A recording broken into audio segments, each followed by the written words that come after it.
One of the other things that I want to make clear, I'm not trying to make any more enemies. I'm saying what it looks like to me, and if it's not the people that it appears to be and someone else is using them, even with their knowledge, if they don't intend to do something negative to me, but especially if it's without their knowledge, if someone else is framing his ex Kim, I would be the first to stand up for her. That's the thing I want to make clear. This is not just about jealousy or something with her being an ex, and I'll show you in a minute.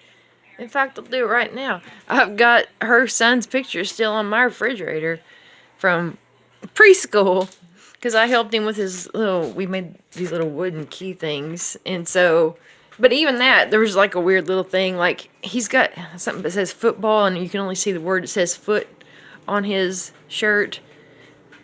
And but he's got his foot, you know, hiked up back touching toward the table like the I'm Not Touching You song that I did as a taunt, not to her but in general, just doing a stupid sibling thing that it was on a commercial. That's where some of the things I took from my music might have started by someone that ticked me off, but they are never just about that. I turned them into a thing about the things in myself, the things about the things I see in the world and other people's stories. But yeah, and I need to probably, that's Brent right there. But we were standing by the table then. So I say, there's where it says foot, and he did that. That might be random. If it's not random, it's not necessarily even mean. Maybe somebody's making it obvious. Hey, somebody's going to be taunting you with your belief in coincidences from God, and we're just giving you a heads up, but we can't tell you. Something like that. And then, yeah, I need to clean this off. I got Grandpa Kenny still there. You got me in my tiger pants from the Kid Rock concert.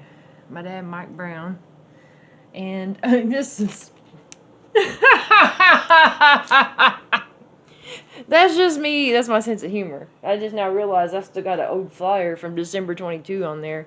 I guess that might have been a sign. I'd been completely sober once in December when I started realizing some of those things that couldn't be just coincidence. However, I didn't know what to make of them. That's why I quit talking to Parvin at all, because I didn't know if it was coming from him, but he definitely could have told me something. And whatever happened with the lawnmower being broke down and all that, I just figured it was better to not associate with him. That's what it is on the people until further notice. If I've talked to you and I don't know what to make of the situation, I would actually like to talk to Kim. However, if someone else is going to influence that and she's not guilty, I don't want to put her in danger either. And this is the predicament I'm in. I'm not trying to do anything wrong. I really was trying to love the world like Jesus, but I'm not perfect. So yeah, I keep fucking it up. But if anybody thinks that, I mean, I say stuff out of frustration in the things that's going on, quoting stuff and things that looks like this person or that person.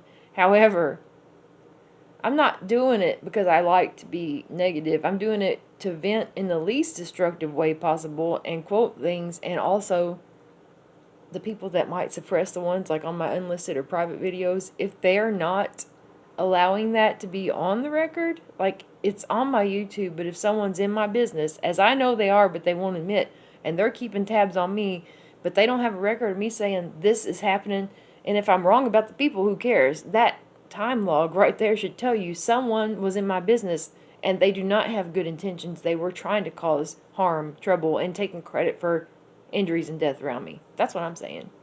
I don't know. I'm going to drink some more. I got up and had a beer. I want to get some things done. Sometimes I got to do that because the anxieties I do have, it's like I overthink things and I have to do this and that, and I've got this little bit of a germ fold, but I can get over it. I'm not as bad as you would think.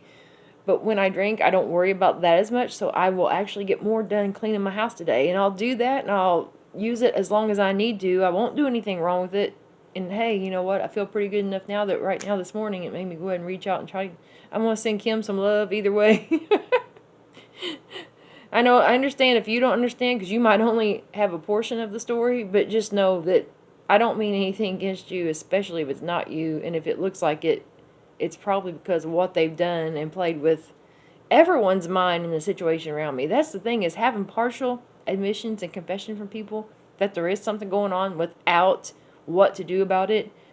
I'm just by myself most of the time fighting this. I don't hear from my loved ones. I don't know who would do the right thing. I get little bits here and there, and then I get redirected or my communications are blocked. So it's very frustrating. Let me just say, if you knew how far some of this went and some of the evil that's been done to me, but that I still want to have peaceful love in this world, and I would let my guard down and love everybody if I knew I could safely do so, but you really can't live like that. I mean, I wish we could. Maybe if there's some way, can y'all please pray to make it happen? Because apparently my prayers ain't good enough. I just keep screwing up.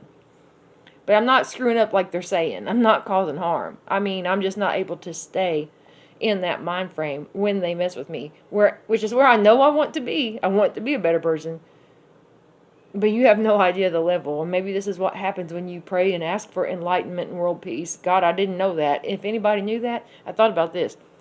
If you knew when you start doing yoga and trying to be one with the world and all that, that you're also going to be one with whatever the scum of the earth is out there, and that you would maybe actually engage with their negative energies more, no one would ever do yoga.